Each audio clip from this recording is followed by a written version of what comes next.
রাতের অন্ধকারে লালগোলা থেকে গ্রেপ্তার 4 বাংলাদেশি। ধৃতদের কাছে ছিল না কোনো বৈধ কাগজপত্র।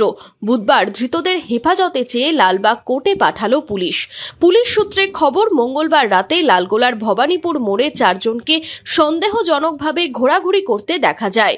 তাদের জিজ্ঞাসাবাদ করতেই বেরিয়ে আসে তারা বাংলাদেশি। তবে তাদের কাছে কোনো বৈধ কাগজপত্র না থাকায় পুলিশ তাদের গ্রেপ্তার করে। ধৃত খায়রুল ও ময়েন আলী বাংলাদেশের রাজশাহী জেলার গোদাগাড়ি থানা এলাকা এবং আসাদুল শেখ এবং এমদাদুল শেখ বাংলাদেশের চাপাই নবাবগঞ্জের বাসিন্দা বলে পুলিশ সূত্রে খবর। পুলিশের প্রাথমিক অনুমান, ধৃতরা কয়েক বছর ধরেই এদেশে ছিল, ভিন রাজ্যে কাজ করত। দেশে ফেরার জন্য তারা সীমান্ত এলাকায় ঘোরাঘুরি করছিল। বুধবার ধৃতদের 4 দিনের হেফাজতে চেয়ে লালবাগ কোর্টে পাঠায় পুলিশ। কিভাবে তারা ভারতে ঢুকেছিল তা ধৃতদের জিজ্ঞাসাবাদ করে জানার চেষ্টা চালাচ্ছে পুলিশ।